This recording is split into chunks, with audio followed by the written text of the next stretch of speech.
అమ్మ యొక్క సంపూర్ణమైనటువంటి దివ్య అనుగ్రహము చేత దేవీ భాగవతం సప్తాహములో భాగంగా ఈరోజు 6వ రోజుకి చేరుకున్నాం. 5 రోజులు పూర్తి చేసుకుని 6వ రోజుకి చేరుకున్నాం. రేపటితో ఈ సప్తాహము పూర్ణాహుతి.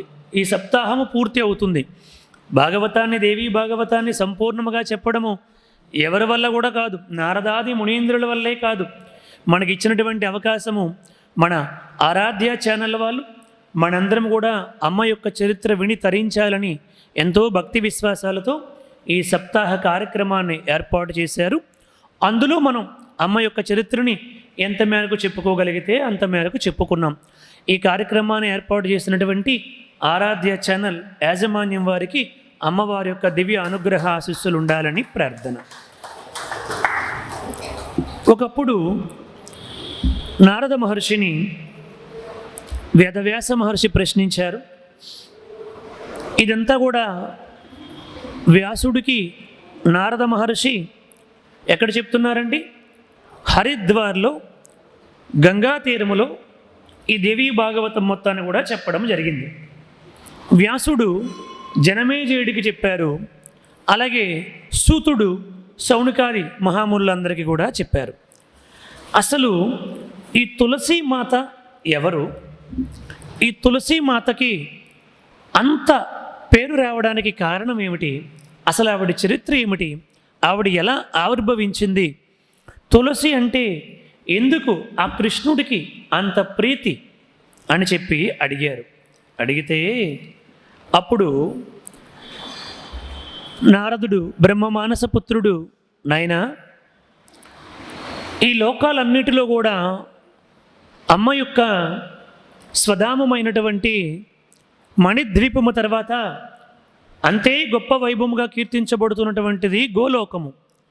ఆ గోలోకములో రాధాకృష్ణులు ప్రకృతి పరమాత్మ స్వరూపముతో ఇద్దరు కూడా పరమానందముగా ఉంటారు. అటువంటి ఆ గోలోకములో రాధాకృష్ణులు నివసించినటువంటి ఆ గోలోకములో బృంద అనే ఒక రాధ యొక్క చెలికత్తె ఉండేది. రాధకి ఆమె చెప్పినటువంటి పనులన్నీ కూడా చేస్తూ సహాయకురాలుగా, స్నేహితురాలుగా, చాలా గొప్ప కృష్ణ భక్తురాలు ఈ యొక్క బృంద. నిరంతరము కూడా కృష్ణనామాన్ని మనస్సులో స్మరించుకుంటూ అక్కడ రాధాకృష్ణుల్ని సేవించుకుంటూ తన జన్మని సార్థకము చేసుకుంటూ గోలోకములో ఉండేది ఈ బృంద. చాలా ఉత్తమ భక్తురాలు. ఒకరోజు ఏం జరిగిందంటే, కృష్ణుడు వేణుగానము చేసుకుంటూ వచ్చాడు. అలా వస్తూ ఉండేటప్పుడు ఈ బృంద ఆ వేణుగానానికి పరవశించిపోయి తన్మయమైపోయి తనని తను సంపూర్ణంగా మరిచిపోయిందన్నమాట. అలౌకికమైనటువంటి ఆనందములో మునిగిపోయింది.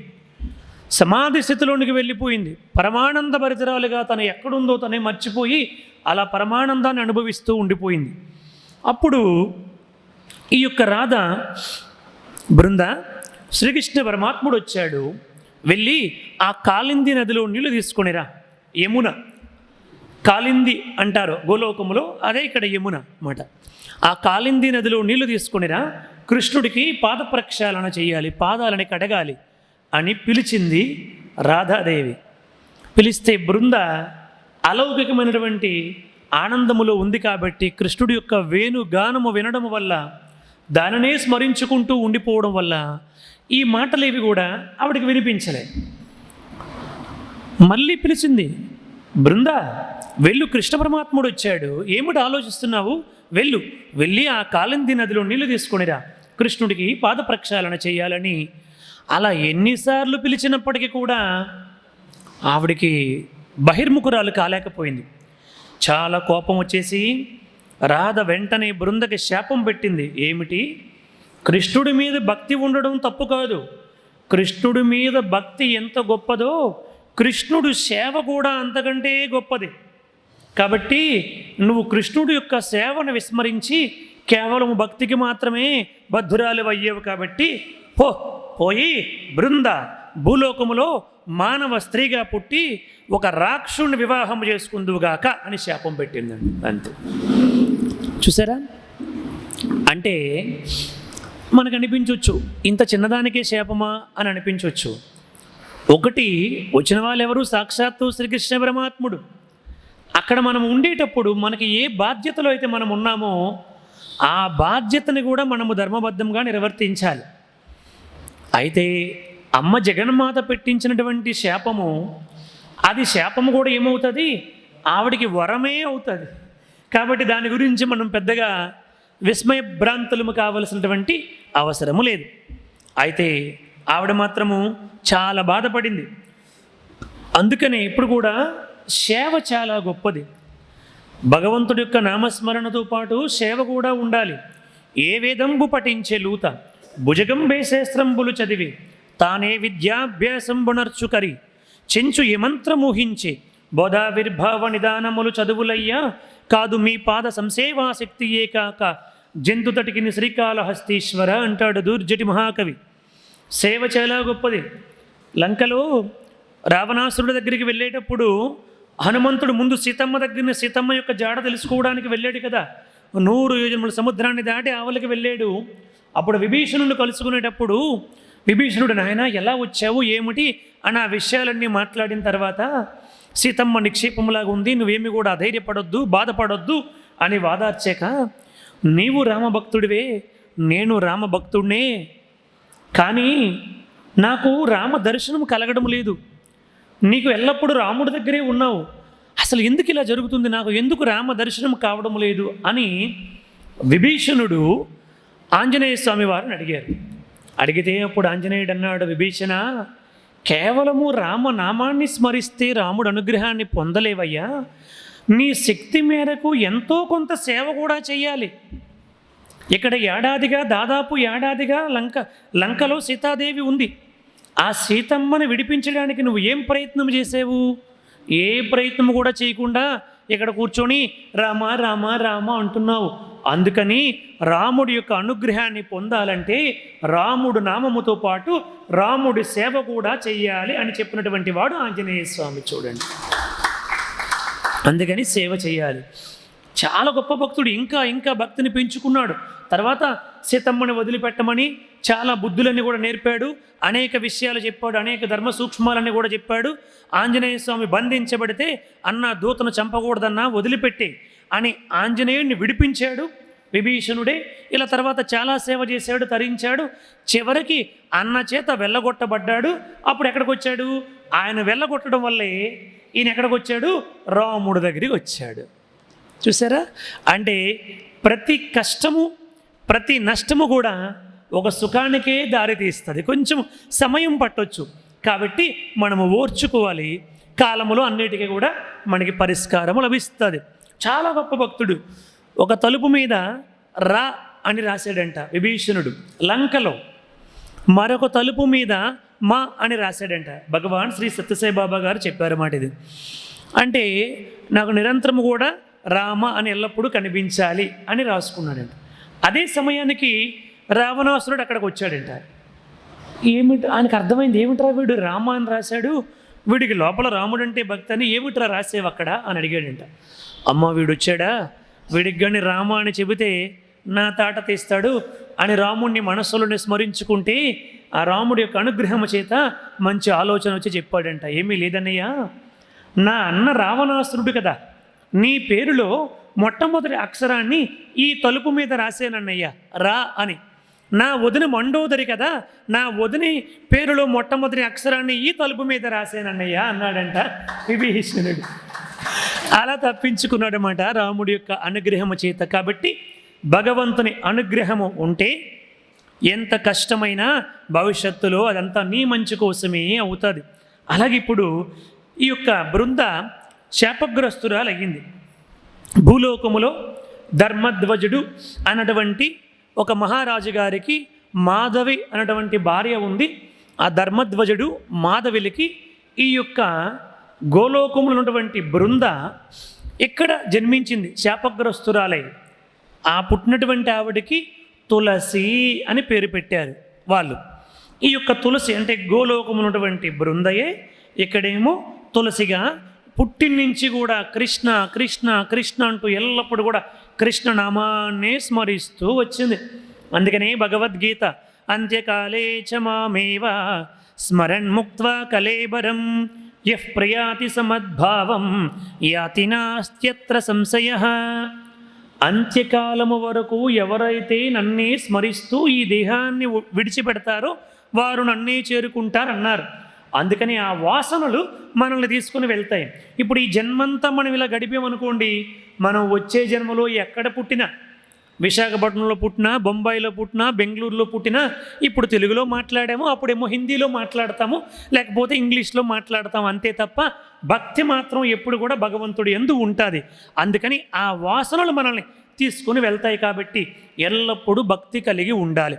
ఆవిడ గోలోకం నుంచి వచ్చింది కాబట్టి ఎల్లప్పుడు కూడా కృష్ణ కృష్ణ కృష్ణ అంటూ కృష్ణ నామముతో తరించిపోతూ ఉండేది అన్నమాట. ఎందుకంటే ఆదిలో కృష్ణుడు ఒక్కడే ఉండేవాడు. కృష్ణుడికి ఏమన్నారు? బాలకృష్ణుడు.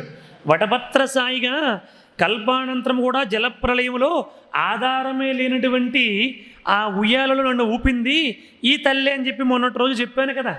నారాయణుడు మణిద్వీపానికి వెళ్ళేటప్పుడు త్రిమూర్తులు ముగ్గురు కూడా అమ్మను చూసి నాకు ఇప్పుడు గుర్తొచ్చింది ఈ తల్లి ఎవరంటే, అలనాడు నేను వటపత్ర సాయిగా బాలకృష్ణుడిగా ఆ వటపత్రం పైన ఉండేటప్పుడు ఏ ఆధారము లేకుండా ఆ మర్రి ఆకుపైన నన్ను వేసి నాకు జోలపాటలు పాడింది ఈ మహాతల్లే అన్నాడు కదా. కాబట్టి ఆదిలో ఉన్నటువంటి వాడు అతడే కృష్ణుడే ఉండేవాడు అన్నమాట. ఆ కృష్ణుడే గోలోకములో ఉండేవాడు, రాధా సహితుడే. ఆయనే తర్వాత నారాయణుడు అయ్యాడు, తర్వాత హరిగా అయ్యాడు, తర్వాత వాసుదేవుడిగా నరుడిగా అనేక రూపాలను ధరిస్తూ వచ్చాడన్నమాట.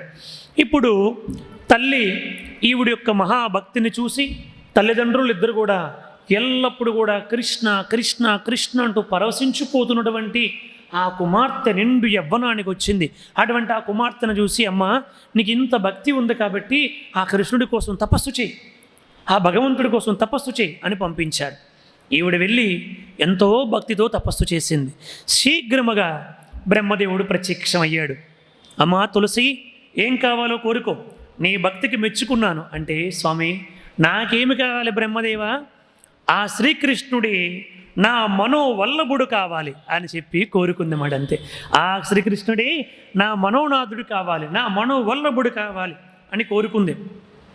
తదాస్తు, తప్పకుండా.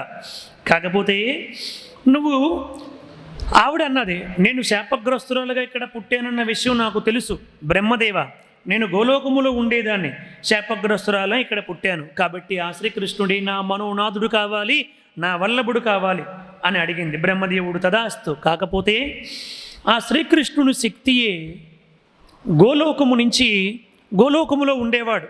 వాడి పేరు సుధాముడు. ఆయన కూడా శ్రీకృష్ణుడికి చాలా ఆ దివ్యశక్తి చెలికాడు. ఆ సుధాముడు కూడా ఒకానొకప్పుడు శ్రీకృష్ణుడికి గంధం అందుకో సుధామ అని చెప్పంటే ఆ గంధాన్ని అందుకోవడం ఆలస్యం చేశాడు. అందుకని అమ్మ వాడిని శపించింది, అతడు కూడా భూలోకములో జన్మిస్తాడు, రాక్షసుడిగా పుడతాడు, మీరిద్దరు కూడా వివాహం చేసుకోవాలి, ఎందుకంటే అమ్మ నీకు శాపం పెట్టింది కదా, నువ్వు భూలోకములో మానవకాంతగా జన్మించి రాక్షసుడిని వివాహం చేసుకో అని శాపం పెట్టింది కదా. ఆ శాప కారణముగా నువ్వు ఆ రాక్షసుడిని సుధాముని వివాహం చేసుకుంటావు. చేసుకున్న తర్వాత 1000 సంవత్సరాల పాటు ఆనందముగా జీవిస్తావు. నీవు అతను ప్రపంచానికి పూజ్య వస్తువులుగా మారిపోతారు. దేహాన్ని విడిచిపెట్టిన తర్వాత మీరిద్దరూ పూజ్య వస్తువులుగా మారిపోతారు, శాశ్వతంగా గోలోకములో కలిసిపోతారు అని చెప్పింది. అని చెప్పి బ్రహ్మదేవుడు చెప్పేసరికి పరమానంద భరితరాలయ్యింది. ఓహో, నా భవిష్యత్తు ఇలా రాసిపెట్టి ఉందన్నమాట. 1000 సంవత్సరాల పాటు మొత్తానికి నేను భూలోకములో ఉండాల్సిందే, తప్పదు, వివాహం చేసుకోవలసిందే. ఎవరిని? అమ్మ శాపం పెట్టింది కాబట్టి రాక్షసుడిగా జన్మించినటువంటి సుధామును వివాహం చేసుకోవలసింది, తప్పదు అని అనుకుని బ్రహ్మ ఇచ్చినటువంటి వరాలను వచ్చి తల్లిదండ్రులకి చెప్పింది. తల్లిదండ్రులు ఎంతో ఆనందపడ్డారు. సరేనమ్మా, నీకు నచ్చినట్టుగా నువ్వు ఆనందంగా కృష్ణుని స్మరించుకో అంటూ స్వేచ్ఛగా వదిలేశారు. కాలం గడిచింది. ఇంతలోపు అక్కడ విప్రజిత్ అన్నటువంటి ఒక రాక్షసుడు బలిచక్రవర్తి అనుయాయుడిగా ఉండేవాడు. వాడు రాక్షసుల వంశములో పుట్టాడు. విప్రజిత్ అన్నటువంటి వాడు బలిచక్రవర్తి చాలా గొప్పవాడు. కాకపోతే విశ్వజిత్ యాగాన్ని చేసి ఇంద్రుని జయించి ఆ రాజ్యాన్ని, ఇంద్రరాజ్యాన్ని కబలించి వేశాడు. ఆ యొక్క కాంతిశీకులు అయిపోయారు దేవతలందరూ కూడా. తరువాత ఆయన కూడా వెళ్ళి భగవంతుని ప్రార్థన చేస్తే ఆ అతిథి వెళ్ళి ప్రార్థన చేస్తే నారాయణుడు అవతారాన్ని ఎత్తాడు. ఏ అవతారం అది? వామన అవతారాన్ని ఎత్తాడు. ఎత్తిన తర్వాత బలిచక్రవర్తి దగ్గరికి వచ్చి దానం అడిగాడు. శుక్రాచార్యుడు గురువు అన్నాడు, వద్దురా బాబు, వచ్చినటువంటి వాడు సామాన్యుడు కాదు, సాక్షాత్తు నారాయణుడు, ఆయనకి దానం ఇచ్చేవనుకో నువ్వు మొత్తం కూడా సర్వభ్రష్టుడు అయిపోతావు అని చెప్పి అనేక విధాలుగా చెప్పాడు. చెప్పినా వినలేదు. నారాయణుడు అంటున్నావు కదా, అంత గొప్ప నారాయణుడే తన భక్తుడి కోసం వచ్చి నా దగ్గర దేహి అని చెయ్యి చాపితే ఆయన చెయ్యి కింద అయ్యింది, నా చెయ్యి పైన అయ్యింది. కాబట్టి ఆయనకి దానం ఇవ్వడం కంటే నాకు శాశ్వత కీర్తి వస్తుంది, అంతకంటే నాకు కావలసింది ఏముంది, కాబట్టి నేను దానం ఇస్తాను గురుదేవా అని చెప్పాడనమాట. అప్పుడే అంటాడనమాట, ఆదిని శ్రీసతి కొప్పుపై తనువుపై హంసోత్తరీయంబుపై పాదాబ్జంబులపై కపోలతటిపై పాలిండ్లపై నూతన మర్యాదను చెందు కరంబు క్రింద గుట మేదైన కరంబుండుట మేల్గాదే రాజ్యము గీజ్యము సతతమే కాయంబున అపాయమే అంటాడనమాట. అంత గొప్పవాడు నారాయణుడే వచ్చి తన భక్తుడి కోసం అడిగినప్పుడు నా చెయ్యి పైన ఉంటుంది కాబట్టి నేను దానం ఇచ్చేస్తానన్నాడు. ఇచ్చేసాడు దానాన్ని. ఇచ్చేస్తే ఏమైంది? ఇంతింతై వటడింతై మరియు తానింతై అబో వీధిపై ఎంతై తోయిది మండలాగ్రమణ కల్లంతై ప్రభారాశిపై ఎంతై చంద్రునిపై ఎంతై ధ్రువునిపై ఎంతై మహర్వాటిపై ఎంతై సత్య పదోన్నతుండగుచు బ్రహ్మాండాంత సంవర్ధి అయి అనుకుంటూ స్వామివారు పెరిగిపోయి అఖండ భూమండలం మొత్తాన్ని కూడా ఒక్క పాదముతో ఆక్రమించేసి మరొక పాదముతో ఆకాశం మొత్తాన్ని కూడా ఆక్రమించేసి మూడో పాదాన్ని ఎక్కడ పెట్టమంటావు అని అడిగాడు. తన నెత్తిపైన పెట్టించుకున్నాడు చివరికి కదా. అలా అతన్ని సుతల లోకానికి ఆ యొక్క ఇంద్రుడిగా చేశాడు. సుతల లోకానికి నీవే అధ్యక్షుడు అని చెప్పి చేశాడు. ఆ విధంగా అనుగ్రహించాడు. అటువంటప్పుడు ఈ విప్రజిత్తు ఆ బలిచక్రవర్తికి నారాయణుడు ఆ విధముగా చేస్తూ ఉండేటప్పుడు చూసి రాక్షసుడిగా పుట్టినటువంటి ఈ విప్రజిత్తు నారాయణ భక్తుడిగా మారిపోయాడంట. చూడండి, అటువంటి ఆ వామన రూపాన్ని చూసి హరిభక్తుడిగా మారిపోయాడు. ఆ విప్రజిత్తు యొక్క కొడుకు దంబుడు అనేటువంటి వాడు. ఈ దంబుడు పేరే జలంధరుడు. వీడికి గొప్ప జలస్తంభన విద్య తెలుసు. వాడు జలములోనికి వెళ్ళి స్తంభించి భూమిపైన విహరించినట్టుగా విహరించగలడు, అన్ని పనులు కూడా చేసుకోగలడు. అంత గొప్పవాడు మాట. ఆ విద్యని మన దుర్యోధనుడు కూడా నేర్చుకున్నాడు. కాకపోతే ఈయన 3 రోజులు 5 రోజులు ఉండగలడంట జలములో. అందుకని ఆఖరిలో యుద్ధం వాటం అంగీకరించకుండా పారిపోయి అక్కడ జలస్తంభన విద్యతో వెళ్ళి అక్కడ కూర్చున్నాడు. అక్కడ కృష్ణ పరమాత్ముడు వచ్చాడు. వాడిని బయటికి రావాలంటే ధర్మరాజా నువ్వు బాగా వాడిని తిడితేనే వాడు బయటకు వస్తాడన్నాడు. ధర్మరాజు తిట్టాడు, వాడు బయటకు వచ్చాడు. భీముడు గదా యుద్ధంలో వాడిని సంహరించాడు. పక్కన పెడదాం. ఇక్కడికి వచ్చేసరికి అటువంటి జలస్తంభన విద్య నేర్చుకున్నాడు కాబట్టి వీడి పేరు జలంధరుడు. విప్రజిత్తు యొక్క కొడుకు జలంధరుడు. ఈ జలంధరుడు యొక్క కొడుకు, ఈ జలంధరుడు కూడా కృష్ణ భక్తుడు. ఈ జలంధరుడు కొడుకుగానే ఈ గోలోకములో రాధ చేత శపించబడినటువంటి వాడు పుట్టాడు. సుధాముడు అన్నటువంటి వాడు పుట్టాడు. ఆయనకి ఇక్కడ ఏమని పేరు పెట్టారు? శంఖచూడు అని పేరు పెట్టారండి. ఈ యొక్క జలంధరుడు శంఖచూడు అని పేరు పెట్టాడు. ఇతడు చాలా సుధాముడే కదా, వీడికి కూడా చాలా గొప్ప భక్తి ఉంది. చిన్నప్పటి నుంచి కృష్ణ కృష్ణ కృష్ణ కృష్ణ అంటూ కూడా తరించిపోయాడు అనమాట. కృష్ణ కృష్ణ గోవింద కృష్ణ గోపాల బాల కృష్ణ, కృష్ణ కృష్ణ గోవింద కృష్ణ గోపాల బాల కృష్ణ. మనకి సమయం సరిపోదు కాబట్టి మొత్తానికి అలా నిరంతరం కూడా పాడుకుంటూ తన్మయత్వంతో ఆనందంగా జీవించేవాడు. అటువంటి ఈయన కూడా ఒకానొకప్పుడు వెళ్ళి గొప్ప తపస్సు చేశాడు. బ్రహ్మదేవుడు ప్రత్యక్షమయ్యాడు. తొందరగా ప్రత్యక్షమయ్యాడు బ్రహ్మదేవుడు. ప్రత్యక్షమై, నాయనా ఏం కావాలో కోరుకో, శంఖచూడుడా ఏం కావాలో కోరుకో నాయనా అని అంటే, నాకు ముక్తి కావాలి, మోక్షం కావాలి, శ్రీకృష్ణుడిలో ఐక్యమైపోవడం కావాలి అని అన్నాడు. అంటే బ్రహ్మదేవుడు అన్నాడు, నాయన నీవెవరివి? గోలోకములో సుధాముడివి. రాధ యొక్క శాపము చేత నీవిక్కడ జన్మించావు. నీవు ఒక 1000 సంవత్సరాల పాటు ఇక్కడ జీవించాలి, ఆ శాపాన్ని అనుభవించాలి. కాబట్టి నీకు ఒక కృష్ణ విగ్రహాన్ని ఇస్తాను. ఈ కృష్ణ విగ్రహాన్ని నీ దగ్గర పెట్టుకో. గృహస్థు ధర్మము చాలా చాలా అవసరము. ఒక పద్ధతిగా గృహస్థ బ్రహ్మచర్య వానప్రస్థ సన్యాసాశ్రమాలు ఇవి. కాబట్టి వాటన్నింటినీ కర్మశేషం పూర్తి చేసుకున్న తర్వాతే సన్యాసాశ్రమం. ఇప్పుడు మనకి ఏమీ లేకుండా కర్మలన్నీ కూడా ఉంటుండగా లోపలంతా కూడా ఈ మనస్సులో ఉండవలసినటువంటి దుర్గుణాలన్నీ కూడా ఉంచుకొని నేను సన్యాసిని అని ఒక ఆశ్రమాన్ని తీసుకున్నాం అనుకోండి, దానికి పెద్దలు ఏమన్నారు, ఉభయ భ్రష్టుత్వం ఉప్పర సన్యాసం అన్నారన్నమాట. దీనికి వాడు ఎందుకు పనికి రాకుండా అయిపోతాడు అన్నమాట. లాస్ట్ వాడు సన్యాసం అయితే తీసేసుకుంటాడు, లోపల అనవసరంగా తీసుకున్నాను, హాయిగా ఆనందంగా అందరూ సినిమాలకి షికార్లకి బీచ్లకి అన్నీ తిరుగుతూ ఉంటే నేను ఎందుకు ఇలా తీసుకున్నానని బాధపడుతూ ఉంటాడు. ఎందుకంటే లోపల వాటి మీద జ్ఞానపూరితమైనటువంటి వైరాగ్యం రాలే, జ్ఞానముతో కూడినటువంటి వైరాగ్యం రావాలన్నమాట. అది రాకుండా తీసుకుంటే అలాగే ఉంటుంది. అందుకని బ్రహ్మదేవుడు చెప్పాడు, వద్దు నాయనా పెళ్లి చేసుకో, ఆనందంగా భార్యతో జీవించు, ఆ యొక్క శాపాన్ని కూడా పరిపూర్తి చేసుకో, తర్వాత వెళ్ళంటే ఈయనన్నాడు, వద్దు వద్దు, నాకు సన్యాసాశ్రమే కావాలి బ్రహ్మదేవ, నేను నీ మాట వినను, నాకు సన్యాసాశ్రమమే కావాలని చాలా ఇబ్బంది పెట్టాడు బ్రహ్మదేవుని. బ్రహ్మదేవుడు యోచన చేసి ఒక కృష్ణ విగ్రహాన్ని ఇచ్చాడు. నాయనా ఈ విగ్రహాన్ని పూజించుకో, నీవు ఇంటికి నీ రాజ్యానికి చేరుకునే లోపు నీవు గనుక వివాహము చేసుకోవాలి అన్నటువంటి భావన నీకు కలగకుండా ఉంటే నీకు ఈ కృష్ణుడే ఆ వివాహం చేసుకోకుండా ఉండేలాగా అనుగ్రహిస్తాడు, కాబట్టి ఈ విగ్రహాన్ని తీసుకుని వెళ్ళు అని బ్రహ్మదేవుడు చెప్పాడు. ఆ విగ్రహాన్ని తీసుకుని ఆనందంగా వస్తున్నాడు. ఇలా వస్తూ ఉంటే మార్గ మధ్యములో ఒక సువాసన, గొప్ప సువాసన ఇతని ముక్కుకి తగిలిందండి. వాసన వస్తుంది, ఎక్కడి నుంచి వస్తుంది ఈ వాసన అని చూడడం ప్రారంభించాడు. అది ధర్మధ్వజుడి యొక్క ఒక విశాలమైనటువంటి ఉద్యానవనం. ఆ ఉద్యానవనంలో నుంచి ఈ సువాసన వస్తుంది. ఈయన కృష్ణ విగ్రహాన్ని పట్టుకొని అలా అక్కడికి వెళ్ళాడు. అలా వెళ్ళిన తర్వాత చూశాడు, అక్కడ ఆనందముగా కృష్ణుడి యొక్క నామస్మరణతో మహదానందముగా విహరిస్తూ ఉంది. ఎటు చూసినా కృష్ణుడిని స్మరించుకుంటూ విహరిస్తూ ఉంది తులసి. ఈ తులసిని చూడగానే, ఇంతకు పూర్వం అనవసరంగా నేను సన్యాసం అడిగాను, ఎవరు చెప్పారు ఈ సన్యాసం, హాయిగా ఆనందంగా వివాహం చేసుకొని ప్రశాంతంగా జీవించాలి అనుకొని ఈ తులసి దగ్గరికి వెళ్ళాడు. కసత్వం కళ్యాణి, ఎవరు నువ్వు, ఇంత సుందరముగా ఉన్నావు, ఎవరు నువ్వు అంటూ ఆ సుందర దగ్గరికి వెళ్ళాడు. సుందరి, నిన్ను చూసిన తర్వాత ఇంతకు పూర్వం బ్రహ్మదేవుడు నాకు ప్రత్యక్షమయ్యాడు, ఆయన నాకు గొప్ప వరాలు ఇచ్చాడు, నేనేమో సన్యాసం కోరుకున్నాను, సన్యాసం వద్దని అని చెప్పాడు, కానీ బ్రహ్మదేవుడు నాకు సన్యాసం వద్దని, గృహస్థాశ్రమమే ముద్దని ఎందుకోసం చెప్పాడో నిన్ను చూసిన తర్వాత నాకు అర్థమైంది కళ్యాణి, సుందరి నన్ను వివాహం చేసుకో అంటూ ఆవిడ వెంట పడ్డాడు. ఆవిడన్నది, అసలు నీవెవరు బాబు అని అడిగింది.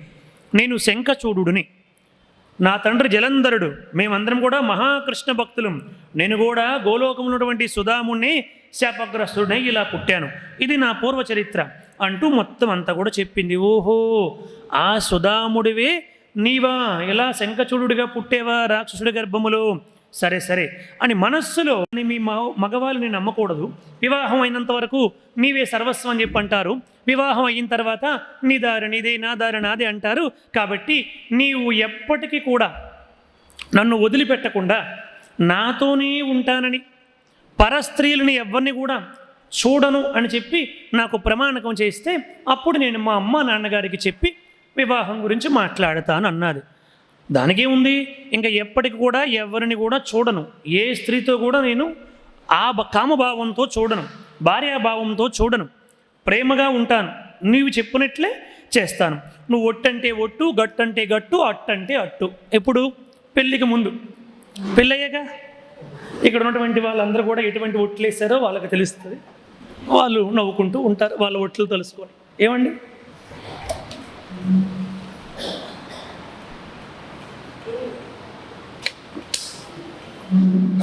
అలా నువ్వు ఏం చెప్తే అదే అని చెప్పి చక్కగా చెప్పాడు. చెప్పిన తర్వాత సరే అని చెప్పి ప్రమాణకం చేశాడు కదా, వాళ్ళ అమ్మ నాన్నగారి దగ్గరికి తీసుకొని వెళ్ళిన తర్వాత అమ్మ నాన్న కూడా మనస్ఫూర్తిగా అంగీకరించారు, వివాహం చేశారు వాళ్ళిద్దరికి. ఎందుకంటే వాళ్ళ పూర్వ జన్మలు అలా ఉన్నాయి కాబట్టి వివాహం చేశారు. వివాహం అయిన తర్వాత ఇద్దరు కూడా పరమానందముగా జీవిస్తూ వచ్చారు. ఇలా కొంతకాలం గడిచిందండి. గడిచేసరికి ఈ విషయం, ఓహో వీడు గోలోకంలో నుంచి వచ్చినటువంటి సుధాముడా, అందుకే అంత కృష్ణ భక్తి ఉంది, ఈయన భార్య కూడా మహాకృష్ణ భక్తురాలు తులసి, ఆ గోలోకంలో ఉండే బృంద అంట, వీడు సుధాముడంట, వీడు చాలా గొప్ప దివ్య వరాలు పొందాడు, వీడు చాలా గొప్ప శక్తి ఉన్నటువంటి వాడు అని బలిచక్రవర్తి అనుయాయులందరూ పాతాళములో ఉంటే వాళ్ళందరికీ తెలిసి మొత్తం అందరూ కూడా వచ్చారు. వచ్చి శుక్రాచార్యుడి దగ్గరికి వెళ్ళి, శుక్రాచార్య, ఇంతకాలానికి మనకి గొప్ప వీరుడు సూర్యుడు దొరికాడు, వీడు గోలోకం నుంచి వచ్చాడు, ఇటువంటి వాడిని మనం ఎలాగైనా సరే రాజుగా చేసుకుంటే ఆ స్వర్గాన్ని అవలేలగా మనం ఇంద్రుడిని జయించవచ్చు యుద్ధములో, కాబట్టి మీరు ఎలాగైనా ఒప్పించి మన యొక్క గొప్పతనం అంతా వాడికి తెలియపరిచి వీడిని రాజ్యం పైన ఆ రాజుగా సింహాసనంలో కూర్చోబెట్టండి అన్నారు. సరే అని చెప్పి శుక్రాచార్యుడు పిలిపించాడు. ఒరే నాయన, నీకు కృష్ణ భక్తి ఉంటే ఉండొచ్చు, కానీ మనం ఏ వంశంలో పుట్టామో ఆ వంశానికి మనం న్యాయం చేయాలి, ఇది మన ధర్మం. మనమందరం కూడా రాక్షసుల వంశంలో పుట్టారు మీరందరూ, కాబట్టి రాక్షస ధర్మాన్ని మీరు పాటించాలి. దేవతలు మనకి భద్రవైరులు, వాళ్ళు స్వర్గంలో ఎల్లప్పుడూ వాళ్ళే ఉంటున్నారు. ఏమా స్వర్గాన్ని మనకు కూడా కొంతకాలం పాటు ఇస్తే తప్పేమిటి? మనం కూడా కొంతకాలం పాటు పరిపాలిస్తాము, ఎప్పుడు వాళ్ళే ఉండాలేమిటి? ఇప్పుడు కూడా మనకు బయట జరుగుతుంది అదే కదా, ఎప్పుడు ఆయనే కుర్చీలు ఉండాలేమిటి, మేము ఉండకూడదు ఏమిటి అని ఆ కుర్చీల కోసం ఎన్ని చేస్తున్నారో రాజకీయ నాయకులు ఉన్నటువంటి వాళ్ళందరికీ కూడా అర్థమవుతూ ఉంటుంది.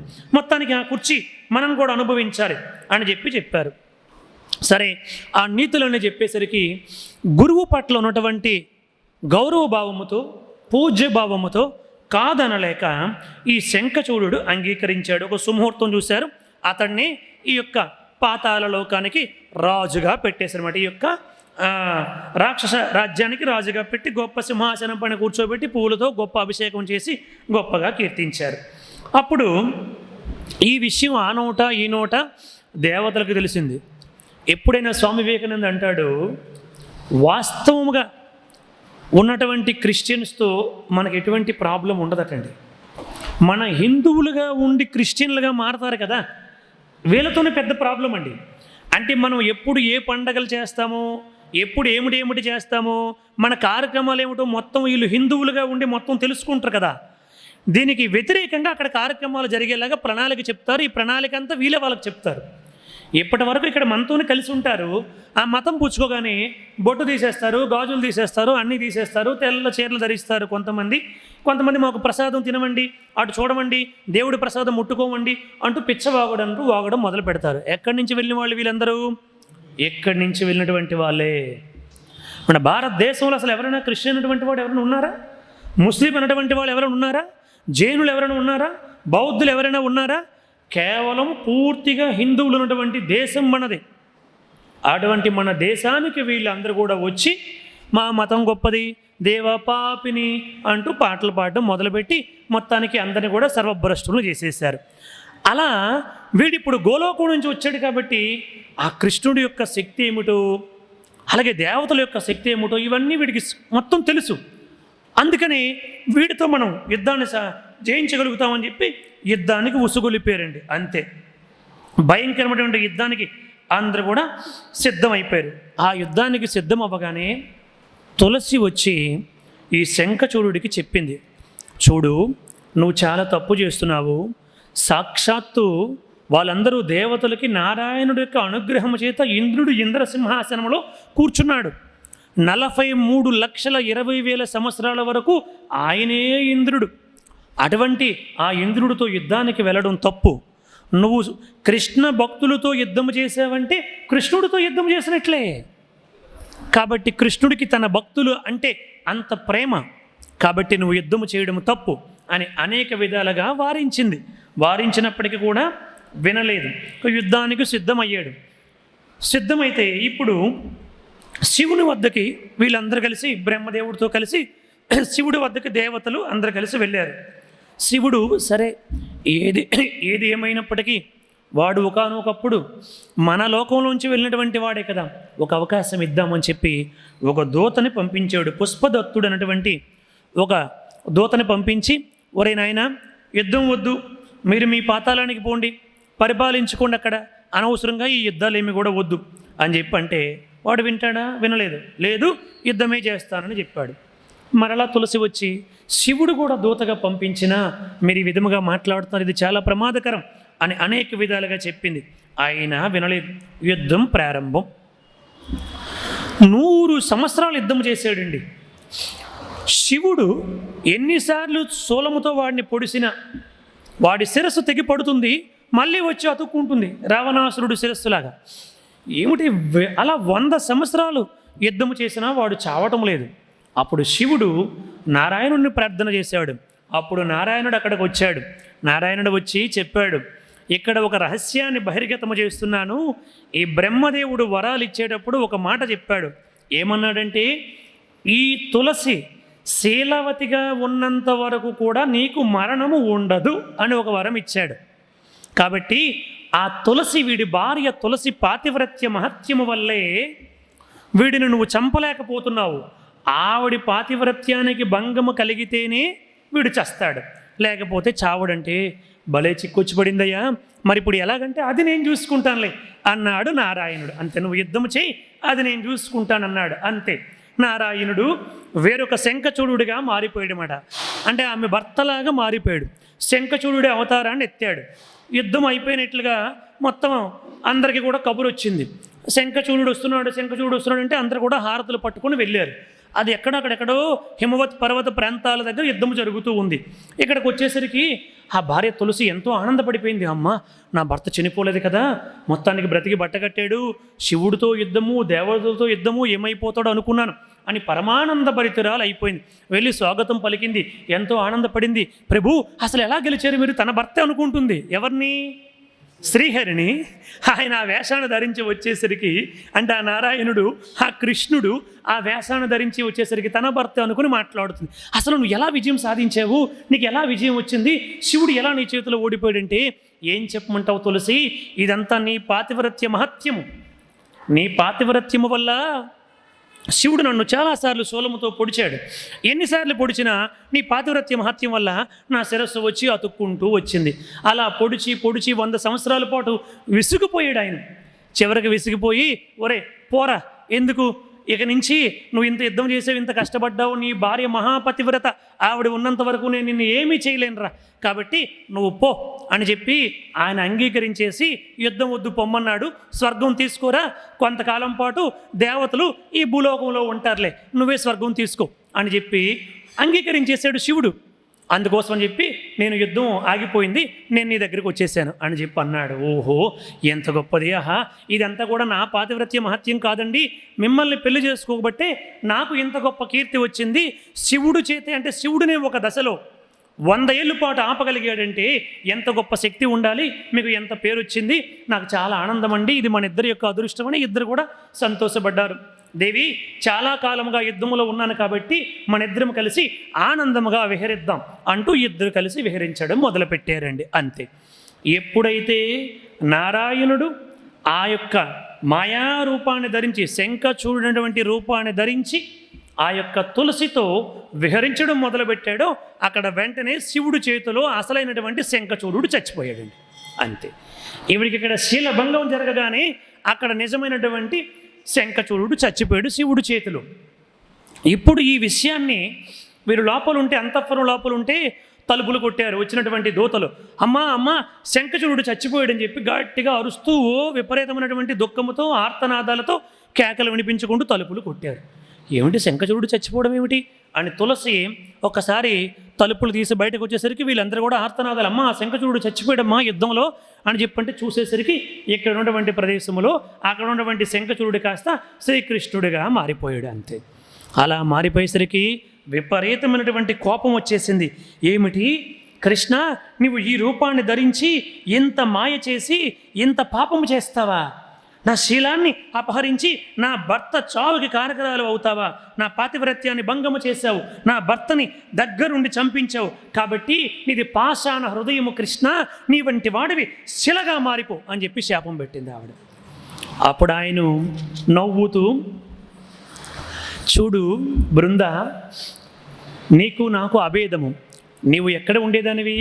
గోలోకములో ఉండేదానివి, మహాభక్తురాలివి. నువ్వు తపస్సు చేసినప్పుడు బ్రహ్మదేవుడిని ఏమని కోరుకున్నావు? కృష్ణుడు నా యొక్క భర్త కావాలి అని కోరుకున్నావు. కాబట్టి నువ్వు కోరుకున్నటువంటి కోరికని తీర్చడం నా ధర్మం. దానితో పాటు ఇక్కడ ఈ వరము కూడా ఉంది. నీ శీల భంగం అయితే తప్ప నీ భర్త చనిపోడు. వాడు చనిపోకపోతే దేవతలకి చాలా ఇబ్బందులు, రాక్షసులందరూ కూడా ఒకటి అవుతారు, ఈ ప్రపంచాన్ని సర్వనాశనం చేస్తారు మరల. అందుకోసమని చెప్పి ఇది తప్పదు, నన్ను శిలగా మారిపోమని చెప్పావు. వాడు శంఖచూడు, నీ చరిత్ర వాడి చరిత్ర శాశ్వతముగా ఉంటుంది. ఇదంతా కూడా నీ మంచి కోసమే జరిగింది. నువ్వు ఇద్దరు కూడా దేహాన్ని విడిచిపెట్టేసి, నువ్వు ఇక నుంచి ఏమి చేస్తావంటే యోగాగ్నిలో నీ దేహాన్ని విడిచిపెట్టిన తర్వాత నీ యొక్క ఆత్మ వెళ్ళి గోలోకములో మరలా నీ స్వధామానికి వెళ్ళిపోతుంది. రాధతో కలిసి అక్కడ ఉన్నటువంటి గోలోక కృష్ణుడు కలిసి ఆనందముగా సేవ చేసుకుని నీ జన్మని సార్థకం చేసుకుంటావు. ప్రాణత్యాగాన్ని చేసేసి యోగాభ్యాసం ద్వారా ప్రాణాన్ని వదిలిపెట్టేసి గోలోకానికి నీ ఆత్మ వెళ్ళిపోయి బృందగా మారిపోతుంది అని చెప్పి, నీ దేహము ఎప్పుడైతే నీవు ఇలా నాకు శాపం పెట్టావు కదా శిలగా మారిపోమని, నీ దేహము గండకి నదిగా మారిపోతుంది ఇక నుంచి. ఆ యొక్క గండకి అనేటువంటి నదిలో, ఇప్పుడు అది నేపాల్లో ఉందండి. ఒకప్పుడు అఖండ భూమండలం మొత్తం కూడా భారతావనే, తర్వాత అనేక మంది వచ్చి దాన్ని అఖండ భారతావనిని కాస్త ఖండ భారతగా చేసేసారు. అది పక్కన పెడదాం, నేపాల్లో ఉంది. నా శరీరము కూడా నువ్వు శిలగా మారిపోమన్నావు కదా, నీవేమో గండకనటువంటి నదిగా మారిపోతే నేను అందులో శాలిగ్రామ శిలలుగా మారిపోతాను అని వరం ఇచ్చాడు శ్రీకృష్ణ పరమాత్ముడు. చూడండి, ఇప్పుడు ఆవిడ శాపం ఏమైంది, వరం అయ్యింది. చూసారా? అందుకని భగవంతుడి యొక్క అనుగ్రహము ఉంటే శాపము కూడా వరం అవుతుంది. కాబట్టి నేను శాలిగ్రామ శిలలుగా మారిపోతాను. ఈ యొక్క శిలని ఎవరైతే పూజిస్తే, అంటే నా కృష్ణుడి యొక్క దేహమే శిలగా మారింది, తులసి యొక్క దేహమే గండకి నదిగా మారింది. కాబట్టి దీనితో పాటు నీకు మరొక వరం ఇస్తున్నాను అన్నాడు స్వామి అని. ఆవిడ అలా ఆశ్చర్యముతో పరమానందంతో చూస్తూ ఉంటే, నీ శిరోజములు ఉన్నాయి కదా, నీ తల వెంట్రుకలన్నీ కూడా అందమైన మొక్కలుగా మారిపోయి మానవుడికి ముక్తిని భక్తిని కలిగిస్తాయి, శాశ్వత ఆనందాన్ని కలిగిస్తాయి, ఆరోగ్యాన్ని కూడా కలిగిస్తాయి. నీ పేరుతో నీ శిరోజములే వృక్షాలుగా మొక్కలుగా మారిపోయి తులసి అనేటువంటి పేరు శాశ్వతముగా ఏర్పడుతుంది అని చెప్పారు. అలా వచ్చినటువంటివి తులసి మొక్కలు. చూడండి కదా, ఇప్పుడు నీ యొక్క జుత్తు 108 రంగుల రూపముతో ఉండేదంట. తులసి యొక్క జుత్తు మనకి ఉంటే 1 లేకపోతే 2, అందరూ రంగులు వేసుకుంటూ ఉంటారు కాబట్టి ఎవరిది ఏ రంగో తెలియదు, కాకపోతే 3 అంతేగా. కానీ ఇక్కడ అమ్మ యొక్క తులసీమాత యొక్క జుత్తు 108 రంగులుగా ఉండేదంట. తత్కారణముగా ఇక నుంచి 108 రకాలుగా తులసి మొక్కలు ఈ భూలోకములో పుడతాయి అని చెప్పారు. అదే కృష్ణ తులసి, విష్ణు తులసి, శ్వేత తులసి బాగా ప్రసిద్ధి చెందుతాయి. ఇంకా రామ తులసి, అనేక తులసులు మనకి ఏర్పడ్డాయి. ఈ తులసి తీర్థాన్ని అంత్యకాలములో వాడి నోట్లో గనక వేస్తే వాడు యమలోక దర్శనము చెయ్యడు అన్నారండి. చూడండి, అందుకోసమని మార్కండేయుడు చెప్తాడనమాట, చంద్రశేఖర చంద్రశేఖర చంద్రశేఖర పాహి మాం, చంద్రశేఖర చంద్రశేఖర చంద్రశేఖర రక్ష మాం, చంద్రశేఖరమాశ్రయే మమ కింకరిష్యతి వయ్యమా. చంద్రశేఖరుడిని ఆశ్రయించానయ్యా నేను, అటువంటి నేను యముడి యొక్క దర్శనాన్ని ఎందుకు చేస్తానవయ్యా ఓ యమ అని యముడిని ప్రశ్నించాడు మాట. కాబట్టి చంద్రశేఖర చంద్రశేఖర చంద్రశేఖర పాహిమా, అటువంటి ఆ తులసి యొక్క తీర్థము ఆఖరిలో ఎవరైనా వేసుకుంటే యమలోకాన్ని కూడా దర్శనము చేయుడు అని చెప్పారన్నమాట. ఇలా భూలోకములో అంతటా కూడా తులసి వ్యాప్తి చెందింది, శాశ్వతమైనటువంటి కీర్తి వచ్చింది. గోలోకములో కూడా తులసి వ్యాప్తి చెందింది. శ్రీకృష్ణ పరమాత్ముడు తర్వాత అవతారం వచ్చేసరికి బృందావనం అంతటా కూడా తులసి ఏర్పడిపోయింది. ఇలా రాధాకృష్ణులకి భూలోకానికి వచ్చినప్పుడు కూడా ఎంతో సంతోషాన్ని కలిగించింది. కాబట్టి ఈ తులసి తీర్థాన్ని ఎవరైతే స్వీకరిస్తారో, ఈ యొక్క తులసి వేసినటువంటి నీటిలో ఎవరైనా ఆ భగవంతుడికి అభిషేకము చేస్తారో అటువంటి వాళ్ళు 1000 కుండలతో అమృతముతో సమానమైనటువంటి అభిషేకాన్ని చేసిన ఫలితాన్ని పొందుతారు అని చెప్పారంటండి. ఒకసారి తులసీమాతకు తులసీమాతకు తులసీమాతకు. ఇది తులసి యొక్క సంక్షిప్త చరిత్ర అని చెప్పడం జరిగింది మాట. Thanks for watching. Please comment, like, share and subscribe our channel.